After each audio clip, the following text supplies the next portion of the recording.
नमस्कार साथियों, आज मैं एक नई वीडियो के साथ आपके सामने उपस्थित हूँ। आज मैं नए मौन पालकों को बताना चाहता हूँ कि एक नई व्यवस्था आप कैसे कॉलोनी को व्यवस्थित करते हो एक अच्छी तरह से और सुदृढ़ तरीके से।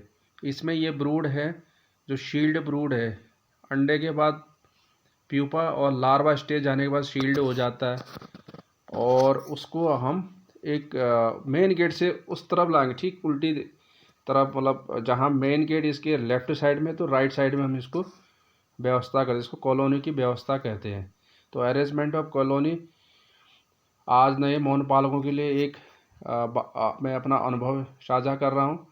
अब ये दूसरा फ्रेम हम उठाएंगे जिसमें भी फ्रूट पूरा ही शील्ड कर रखा है मधुमक्खियों ने। तो उसमें तकरीबन पूरा काम हो चुका है, क्योंकि जितनी फीडिंग देनी है मधुमक्खी ने अंदर पानी है, वो आपका पोलन है, नेक्टर है, सारे उनको दे दिया एग को। उसके बाद उसको शील्ड कर दिया। तो ये तीसरे नंबर का है फ्रेम जिसमें मधुमक्खियाँ काम कर रही हैं।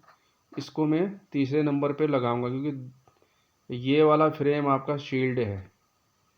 तो इस फ्रेम को हम बाईं तरफ बढ़ाते जाएंगे ताकि इनमें मधुमक्खियों को अब ज़्यादा काम करने की आवश्यकता नहीं है, क्योंकि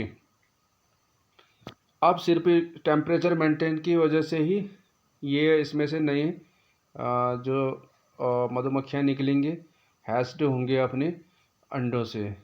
तो ये इसको बोलते हैं कॉलोनी की अरेंजमेंट करना।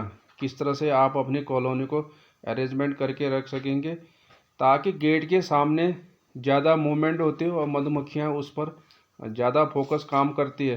तो वहाँ पर हम नए छत्ते रखेंगे जिनमें हाल ही में रानी ने क्वीन ने जिसमें एग लेइंग कर रखी है और लार्वा के स्टेज में पहुँचने वाले हैं। उनमें फीडिंग की आवश्यकता होती है, इसलिए मधुमक्खियाँ ज़्यादा मूवमेंट उसी में करती हैं। ये अगला छत्ता आप देखेंगे जिसमें काम चल रहा है अभी और नीचे शील्ड ब्रूड है। और ताकि मधुमक्खियों की कॉलोनी को आप स्ट्रॉन्ग करने का एक बढ़िया सा तरीका ये है। तो नए मौन पालकों के लिए एक बढ़िया सी बात है सीखने के लिए। ये नया छत्ता इसमें रेज हो रहा है, तकरीबन इसमें भी एग लेइंग हो रही है। तो इसको मैं सीधे ही गेट के सामने रहूँगा, मेन गेट जहाँ से एंट्रेंस है इनका प्रवेश द्वार है मधुमक्खियों का। तो इस पर ज़्यादा काम होगा ताकि इसमें फीडिंग दी जाएगी। और उसके बाद ये खाली फ्रेम इसमें मैं फिक्स करूँगा और इन खाली फ्रेमों में अगले हफ्ते तकरीबन कार्य शुरू हो जाएगा और छत्ते रेज होके उसमें एग लेइंग शुरू हो जाएगी क्वीन के द्वारा और एक बड़ी स्ट्रॉन्ग कॉलोनी यहाँ पर तैयार हो जाएगी। तो ये आज का मैं अपना अनुभव साझा कर रहा हूँ जिसमें सीखने की बात है कि मधुमक्खियों की कॉलोनी को व्यवस्थित रूप से कैसे आप कर सकते हो। क्योंकि मेन गेट के समय आप सामने आप सिर्फ वो लगाएंगे जहाँ पर काम ज़्यादा होना है, जैसे जिसको भी आप फीडिंग देनी है वो वाला छत्ता वहाँ लगाएंगे। उसके बाद ये नए रेज होने वाले छत्ते भी आप वहाँ लगाएंगे और ठीक उसके उल्टी तरह आप क्या लगाएंगे,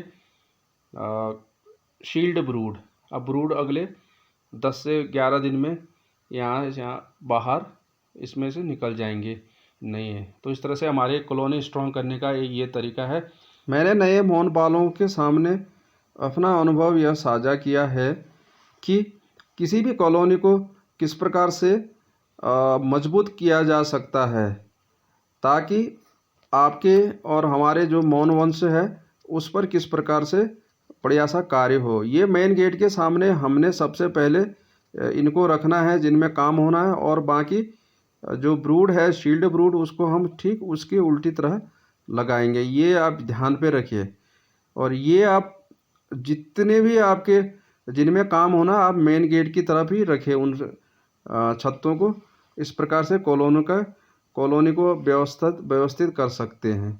तो स्ट्रॉन्ग कॉलोनी होगी तो उस पर बढ़िया सा काम होगा और बढ़िया शहद का उसमें उत्पादन होगा और मधुमक्खियाँ बढ़िया काम करेंगे। साथियों, इस चैनल को आप लाइक कीजिए। अगली एक शानदार रोचक वीडियो के साथ मैं आपके सामने